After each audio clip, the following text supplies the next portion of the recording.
আজকে আমরা অটোক্যাডে একই ফাইলের মধ্যে যদি আলাদা আলাদা আরএফ নিয়ে ড্রয়িং করতে হয় তাহলে সেই ড্রয়িং কিভাবে সেট করতে হবে সেটা আমরা আলোচনা করব। আমাদের এখানে এই ফাইলের মধ্যে একটা দুটো তিনটে চারটে পাঁচটা অবজেক্ট আছে এবং এই অবজেক্টগুলোর আলাদা আলাদা আরএফ ব্যবহার করা হয়েছে। যেমন এই ছবিটা আছে উইন্ডো এলিভেশন এবং এই উইন্ডো এলিভেশনের আরএফ সেট করতে হবে 1:20। এইটা আছে ফাউন্ডেশন ডিটেলস এবং এর আরএফ আছে 1:10। এই যে সকপিট যে ছবিটা আছে তার আরএফ আছে 1:25। এখানে ম্যানহোল কভারের আরএফ ব্যবহার করা হয়েছে 1:4 এবং সবশেষে সেপটিক ট্যাঙ্ক ডিটেলস যে ছবিটা আছে তার আরএফ ব্যবহার করা হয়েছে 1:25। অর্থাৎ আমরা এখানে যে অবজেক্টগুলো ব্যবহার করছি সেই অবজেক্টগুলোর আলাদা আলাদা আরএফ ব্যবহার করা হয়েছে এবং সেই আরএফগুলো হলো 1:10, 1:20, 1:4 অ্যান্ড 1:25। আমরা একটা নতুন ফাইল ক্রিয়েট করে প্রথমে এই অবজেক্টগুলোকে ড্রয়িং করবার জন্য প্রয়োজনীয় সেটিংস সেট করে নেব এমবি সেটআপ কমান্ডের সাহায্যে। আমরা নতুন ফাইলটা ক্রিয়েট করি। এখানে যতগুলো ডাইমেনশন দেওয়া আছে সব ডাইমেনশনগুলো মিলিমিটার ইউনিটে দেওয়া আছে, তাই আমরা এখানে এক্যাড আইএসও টেমপ্লেট ব্যবহার করব। আমরা নতুন ফাইল ক্রিয়েট করছি নিউ বাটনে ক্লিক করে এক্যাড আইএসও ডিডব্লিউটি সিলেক্ট করে ওপেন করে দিলাম। নতুন ফাইল ক্রিয়েট হলো।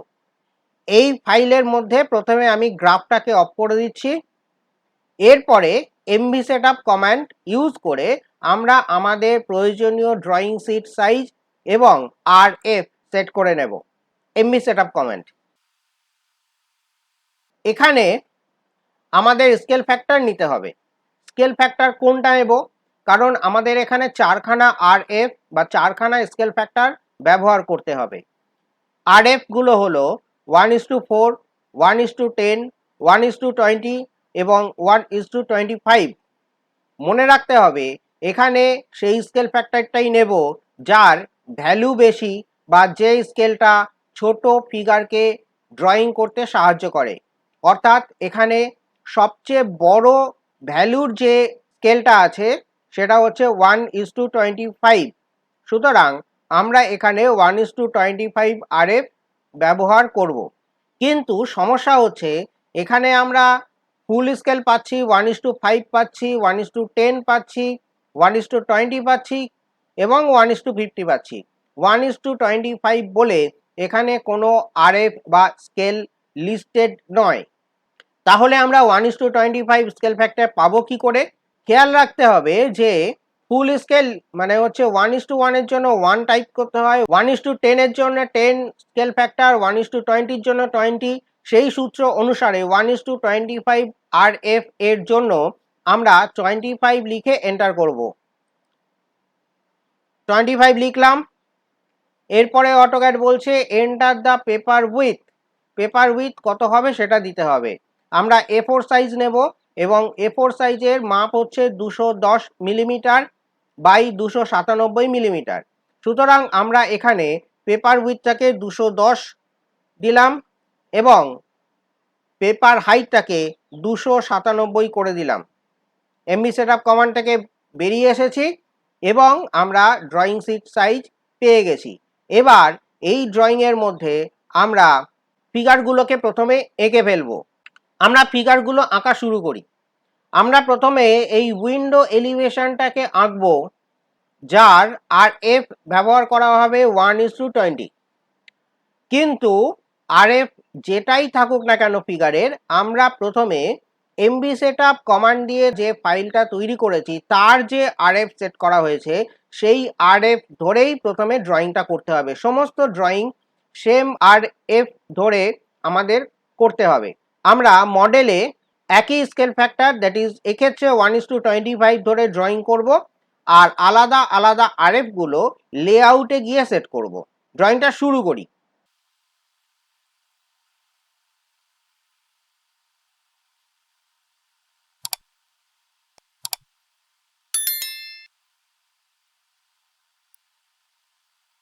উইন্ডো এলিভেশন আঁকা কমপ্লিট। এবার আমরা অন্য ফিগার ড্রয়িং করব। এবার আমরা এই ফাউন্ডেশন ডিটেলস যেটা আছে সেটা ড্রয়িং করব। খেয়াল রাখতে হবে আমরা ড্রয়িংটাই শুরু করেছি, আমরা কিন্তু এখনো ডাইমেনশন বা টেক্সট লিখিনি, সেটা পরে সেট আপ করছি। আগে ড্রয়িংগুলো করে নিই।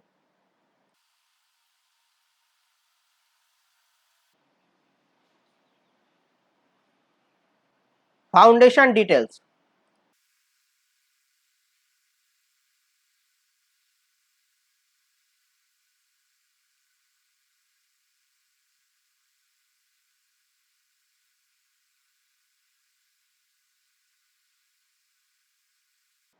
ফাউন্ডেশন ডিটেলস আঁকা কমপ্লিট।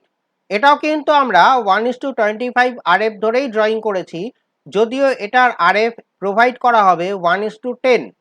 এবার আমরা অন্য ফিগার ড্র করব। ডাইমেনশন আমরা পরে দিচ্ছি, টেক্সট আমরা পরে লিখছি। এবার ম্যানহোল কভার।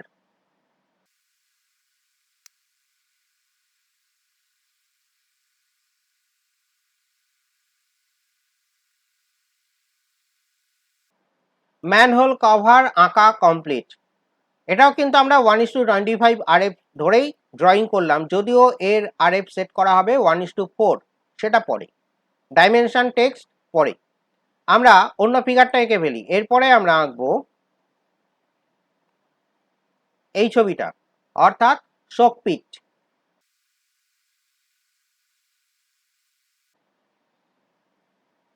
শোকপিট আঁকা কমপ্লিট হয়ে গেছে। এবার আমাদের আঁকতে হবে সেপটিক ট্যাঙ্ক ডিটেলস, সেটাই আঁকা বাকি আছে। তো এইটাকে আমরা এঁকে ফেলি।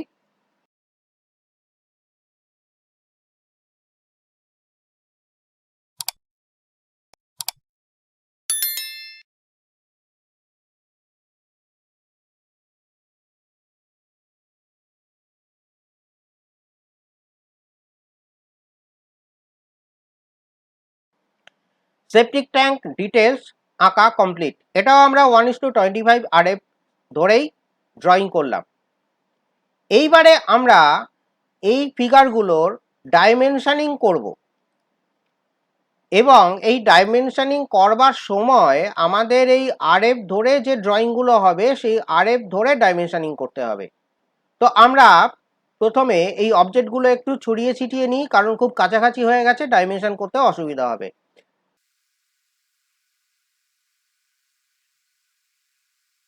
এবার আমরা এই অবজেক্টগুলো ডাইমেনশনিং করব, কিন্তু আরএফ মেনটেন করে।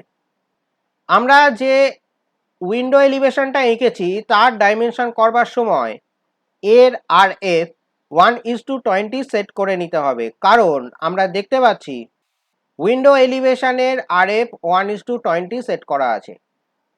সুতরাং আমরা যখন এই উইন্ডো এলিভেশনের ডাইমেনশন দেব এবং টেক্সট লিখব, তখন কিন্তু আমাদের আরএফ 1:20 ধরে নিতে হবে। সেটা করবার জন্য কি করতে হবে? সেটা করবার জন্য আমাদের অ্যানোটেট ট্যাবে যেতে হবে, সেখান থেকে ডাইমেনশন স্টাইলটাকে অ্যানোটেটিভ সেট করে নিতে হবে।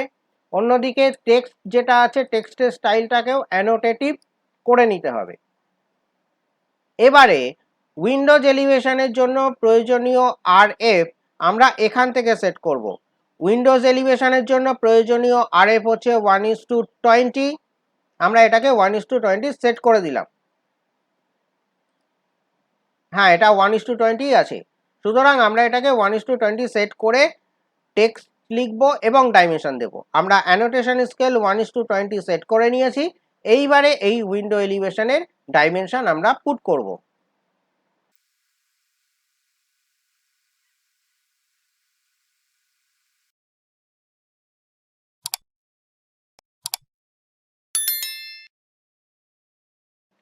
উইন্ডো এলিভেশনের ডাইমেনশন দিয়ে দিয়েছি।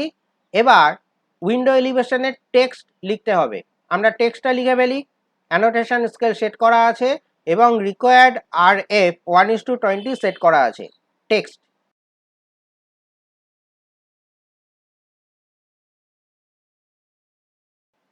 উইন্ডো এলিভেশনের ডাইমেনশন এবং টেক্সট লেখা কমপ্লিট। এবার আমরা ফাউন্ডেশন ডিটেলসের ডাইমেনশন এবং টেক্সট অ্যাটাচ করব। আমরা দেখে নিই। ফাউন্ডেশন ডিটেলসের RF দেওয়া আছে 1:10। আমরা এখানে 1:10 RF ধরে ডাইমেনশন দেব এবং টেক্সট লিখব। সুতরাং অ্যানোটেশন স্কেলটাকে আমরা এখানে 1:10 সেট করে নিচ্ছি।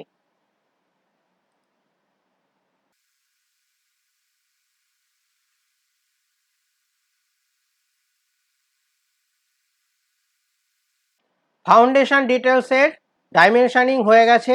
এবার টেক্সট লিখতে হবে। টেক্সটও আমরা এখানে 1:10 RF ধরেই করব। অ্যানোটেশন স্কেল 1:10 সেট করা আছে। এবার আমরা টেক্সট লিখে দিই। টেক্সট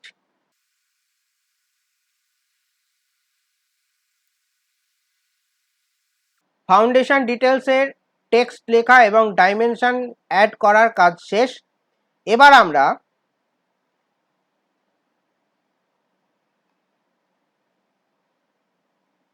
ম্যানহোল কভারের ডাইমেনশনিং আর টেক্সট অ্যাড করব। আমরা দেখে নিই এই ম্যানহোল কভারের RF কত সেট করা আছে। আমরা দেখতে পাচ্ছি এখানে ম্যানহোল কভারের RF 1:4 সেট করা আছে। আমরা অ্যানোটেশন স্কেল 1:4 সেট করে ম্যানহোল কভারের ডাইমেনশনিং দেব। 1:4 সেট করে দিলাম। এবার ডাইমেনশন অ্যাড করব। ম্যানহোল কভারের ডাইমেনশন অ্যাড করা কমপ্লিট। এইবার আমাকে টেক্সট লিখতে হবে। টেক্সটের স্টাইল অ্যানোটেটিভ সেট করা আছে। অ্যানোটেশন স্কেল RF অনুযায়ী 1:4 হওয়ার কথা, সেটাও সেট করা আছে। এবার আমরা সরাসরি টেক্সট লিখব।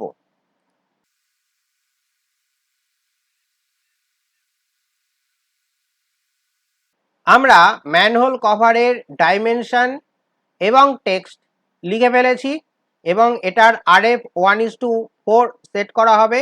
তাই অ্যানোটেশন স্কেলকে আমরা 1:4 সেট করে এখানে ডাইমেনশনিং অ্যাড করেছি এবং টেক্সট লিখেছি। এবার আমরা শোকপিটের ডাইমেনশন আর টেক্সট অ্যাটাচ করব। শোকপিটের ডাইমেনশন অ্যাটাচ করবার জন্যে আগে আমাদের দেখে নিতে হবে যে শোকপিটের RF কত ব্যবহার করা হয়েছে। শোকপিটের RF আমরা এখানে দেখতে পাচ্ছি 1:25 ব্যবহার করা হয়েছে।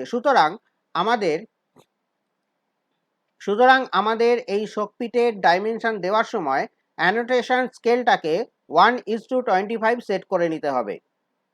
আমরা এখানে অ্যানোটেশন স্কেলটাকে খুললাম এবং এখান থেকে দেখে নিই 1:25 কোথায় আছে। না, এখানে 1:25 RF নেই।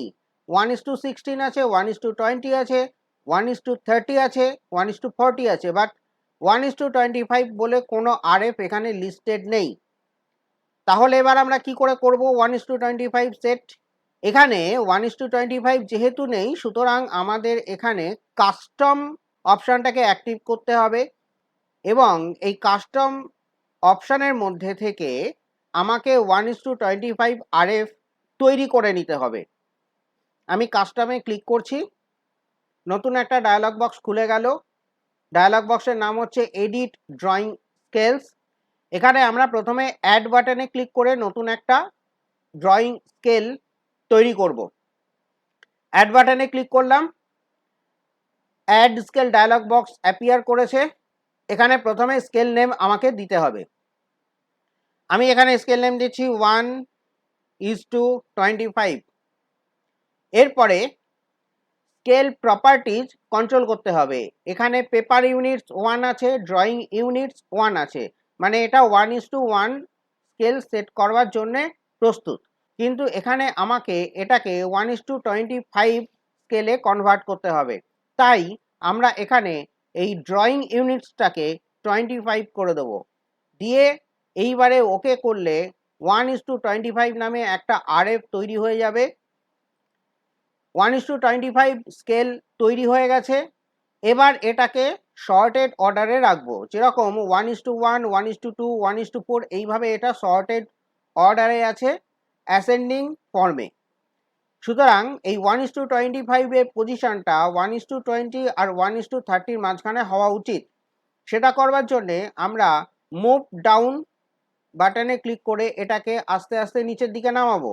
প্রয়োজনে এটাকে মুভ আপ বাটনে ক্লিক করে ওপরে তোলা যায়। আমরা মুভ ডাউন করে এটাকে এর পজিশনে নিয়ে আসি। 1:20 পরে 1:25 হওয়া উচিত, এটা পজিশন হয়ে গেছে। এই অবস্থায় ওকে করলে 1:25 RF স্কেলটা লিস্টেড হয়ে যাবে। তো ডাইমেনশন দেওয়ার আগে যেহেতু শোকপিটের RF 1:25 আছে, সুতরাং আমরা অ্যানোটেশন স্কেল থেকে 1:25 RF অ্যাক্টিভ করে নেব। ক্লিক করলাম, 1:25 RF অ্যাক্টিভ হয়ে গেছে। এইবার আমি এখানে ডাইমেনশন করতে পারি। ডাইমেনশনিং,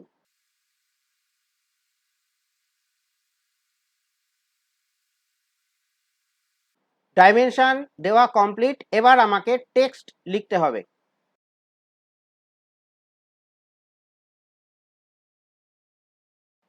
টেক্সট লেখাও হয়ে গেল শোকপিটের। তাহলে শোকপিটের ডাইমেনশন আর টেক্সট অ্যাটাচ করা কমপ্লিট। এবার আমরা সেপটিক ট্যাঙ্ক ডিটেলসের ডাইমেনশনিং দেব এবং টেক্সট অ্যাটাচ করব। আমরা দেখে নিই সেপটিক ট্যাঙ্ক ডিটেলসের RF কত সেট করা আছে। দেখা যাচ্ছে সেপটিক ট্যাঙ্ক ডিটেলসের RF 1:25 সেট করা আছে।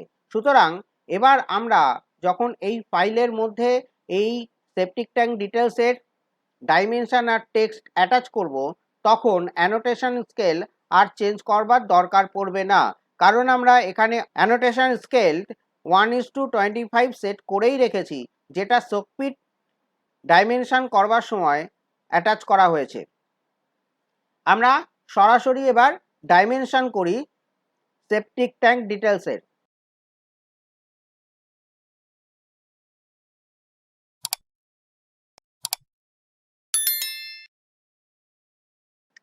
সেপটিক ট্যাঙ্ক ডিটেলসের ডাইমেনশন অ্যাটাচ করা হয়ে গেল।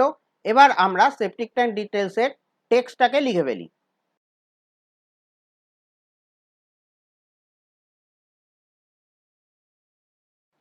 তাহলে সেপটিক ট্যাঙ্ক ডিটেলসের টেক্সট লেখা হয়ে গেল 1:25 RF মেনটেন করে। এবার আমরা দেখে নিচ্ছি যে এখানে যে কটা ফিগার আছে সব কটা ফিগারেরই ডাইমেনশন টেক্সট লেখা হয়ে গেছে, এবং যে ফিগারের জন্য যে RF শিডিউল আছে আমরা সেই RF ধরেই সেই ফিগারের ডাইমেনশন এবং টেক্সট অ্যাটাচ করেছি। এর পরের কাজ হচ্ছে লেআউট সেট করে আলাদা আলাদা অবজেক্টের জন্য আলাদা আলাদা ভিউপোর্ট নিয়ে তাদের স্কেলটাকে কন্ট্রোল করা। মনে রাখতে হবে আমরা মডেলে যা ড্রয়িং করেছি সব কিন্তু 1:25 RF ধরেই ড্রয়িং করা হয়েছে। এবার এক একটা ফিগারের আলাদা আলাদা RF আমরা লেআউটে গিয়ে সেট করব। লেআউট 1-এ ক্লিক করলাম। এখানে লেআউট 1 সেটিংসটা ডিসপ্লে হয়েছে। এখান থেকে আমরা প্রথমে ভিউপোর্ট বাউন্ডারিটাকে মুছে দেব। এর পরের কাজ হচ্ছে এই পেজটাকে সেট করে নেওয়া। আমরা লেআউট প্যানেলের মধ্যে পেজ সেটআপে ক্লিক করে এর পেজটাকে অ্যাডজাস্ট করে নেব আমাদের প্রয়োজন মতো। মডিফাইতে ক্লিক করলাম, প্রিন্টার নেম চেঞ্জ করে দিলাম, এটাকে A4 সাইজ রেখে দিলাম, পোর্ট্রেট করে ওকে করে বেরিয়ে আসলাম, ক্লোজ করে দিলাম। পেজ এখন সেট হয়ে গেছে। এবার এই পেজের মধ্যে আমাদের আলাদা আলাদা ভিউপোর্ট ইনসার্ট করতে হবে আলাদা আলাদা অবজেক্টের জন্য। রেক্ট্যাঙ্গুলারে ক্লিক করে আমি এক একটা ভিউপোর্ট এখানে ইনসার্ট করে নিই। আমাদের এখানে 5খানা ভিউপোর্ট ইনসার্ট করতে হবে। 5খানা ভিউপোর্ট আমরা ইনসার্ট করে নিয়েছি। এবার এক একটা ভিউপোর্টে এক একটা ফিগারের জন্য আলাদা আলাদা RF সেট করতে হবে। প্রথমে এই ভিউপোর্টটার মধ্যে আমরা আরএফ সেট করব। আমরা MS করে মডেল স্পেসে এলাম, ভিউপোর্টটাকে অ্যাক্টিভ করলাম, এটাকে বড় করে নিলাম যতটা সম্ভব। এবার এটার আরএফ আমি সেট করব। এরপরে অ্যানোটেশন স্কেল থেকে এটাকে 1:20-তে সেট করে দেব। এর অ্যানোটেশন 1:20-তে সেট হয়ে গেল। এই ভিউপোর্টটাতে 1:10 আরএফ অ্যাটাচ করা আছে, সেই কারণে এই ভিউপোর্টটাকে অ্যাক্টিভ করার পরে এটার আরএফ 1:10 সেট করে দিচ্ছি।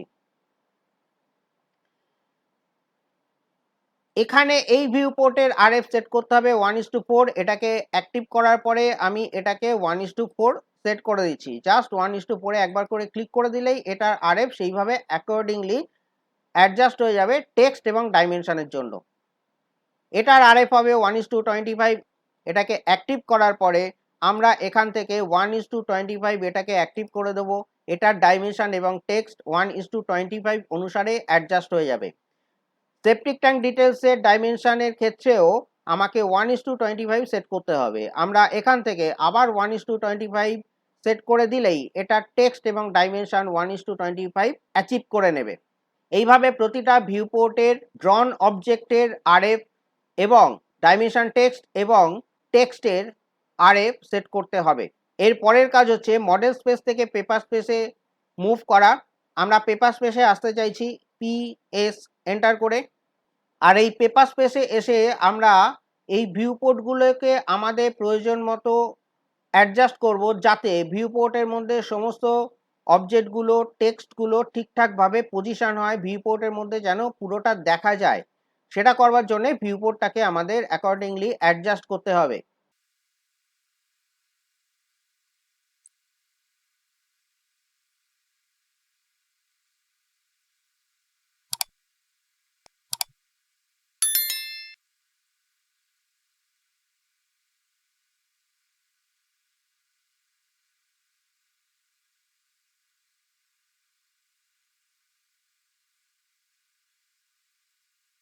সবকটা ভিউপোর্ট অ্যাডজাস্ট হয়ে গেছে যেরকম দরকার।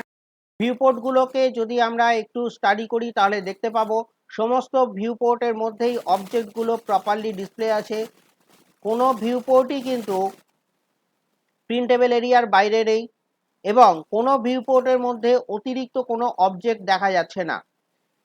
সুতরাং আমাদের ভিউপোর্ট সেটিং এখানে কমপ্লিট হয়ে গেছে। এর পরের কাজ হচ্ছে এই ভিউপোর্ট বাউন্ডারিগুলোকে হাইড করে রাখা, এবং সেটার জন্য আমাদের একটা লেয়ার তৈরি করতে হবে এবং সেই লেয়ারের মধ্যে সমস্ত ভিউপোর্ট বাউন্ডারিগুলোকে প্লেস করে রেখে লেয়ারটাকে অফ করে দিতে হবে। আমরা লেয়ার তৈরি করে নিই। না, এখানে আলাদা কোনো লেয়ার তৈরি করা নেই, আমরা লেয়ার তৈরি করে নিচ্ছি। LA এন্টার, নিউ, এই লেয়ারটার নাম দিয়ে দিচ্ছি ভিপোর্ট, VPORT, ভিপোর্ট নামে একটা লেয়ার তৈরি করলাম। এবার এই ভিপোর্ট লেয়ারের মধ্যে সমস্ত ভিউপোর্ট বাউন্ডারিগুলোকে প্লেস করব। ভিউপোর্ট বাউন্ডারিগুলোকে গ্রিপ করে নিচ্ছি, নিয়ে এইবারে ওই লেয়ারের মধ্যে মানে ভিপোর্ট লেয়ারের মধ্যে সমস্ত ভিউপোর্ট বাউন্ডারিগুলোকে প্লেস করলাম, এসকেপ করে গ্রিপ থেকে বেরিয়ে আসলাম। এইবারে ভিউপোর্ট লেয়ারটাকে যদি অফ করে দিই তাহলে অবজেক্টগুলো ডিসপ্লে থাকবে এবং ভিউপোর্ট বাউন্ডারিগুলো হাইড হয়ে যাবে। এই অবস্থায় আমরা এটাকে প্রিন্টে পাঠালে এটা প্রপারলি প্রিন্ট হয়ে যাবে। সুতরাং আমরা এখানে একই ফাইলের মধ্যে বিভিন্ন আরএফ ব্যবহার করে কিভাবে ড্রয়িং সেট করতে হয়, লেআউট কিভাবে সেট করতে হয়, সমস্ত প্রসেসটা দেখে নিলাম। এইভাবেই আমাদের একই ফাইলের মধ্যে আলাদা আলাদা আরএফ থাকলে ড্রয়িং করতে হবে, স্কেল কন্ট্রোল করতে হবে এবং লেআউট সেট করতে হবে। তো এই ছিল আজকের আলোচনা। এই আলোচনার মধ্যে আমরা মূলত অ্যানোটেশন স্কেল সেটিংটাই ভালো করে শিখেছি। এছাড়া পুরো ভিডিওতে আমরা line, circle, offset, fillet, trim, mirror, copy, move এইসব কমান্ড, এছাড়াও new, dimensioning, dimension style, text, layout setting, viewport setting, layer command MB setup command ব্যবহার করেছি। এই কমান্ডগুলো এবং সেটিংসগুলো এই সিরিজের বিভিন্ন পর্বে বিস্তারিত আলোচনা করা হয়েছে। এই কমান্ডগুলো সম্পর্কে বা সেটিংসগুলো সম্পর্কে বিস্তারিত জানতে আপনারা বিভিন্ন পর্বের ভিডিওগুলো দেখে নিতে পারেন। আজকের ভিডিও এই পর্যন্তই। পরের পর্বে একই অবজেক্ট যদি বিভিন্ন আরএফ ব্যবহার করে প্রিন্ট করতে হয় তাহলে সেটা আমরা কিভাবে করব সেটা নিয়ে আলোচনা করব। আজকের ভিডিও যদি ভালো লেগে থাকে তাহলে লাইক করবেন, শেয়ার করবেন আর অবশ্যই কমেন্ট করবেন। যদি কোনো প্রপোজাল বা প্রস্তাব দেওয়ার থাকে কমেন্টস করে তা জানাতে পারেন। এছাড়া অটোক্যাড সম্পর্কিত যদি কোনো সমস্যা হয় কমেন্টস করে জানাতে পারেন, অথবা আমি স্ক্রিনে আমার ইমেল আইডি দিয়ে দিয়েছি, সেখানেও মেল করে জানাতে পারেন। চেষ্টা করব উত্তর দিতে। চ্যানেলটাকে সাবস্ক্রাইব করবেন এবং নোটিফিকেশান বেল আইকনটাকে অন করে রাখবেন। কথা হবে পরের ভিডিওতে। ততক্ষণ পর্যন্ত অটোক্যাড শিখতে থাকুন, অটোক্যাড করতে থাকুন। ধন্যবাদ, নমস্কার।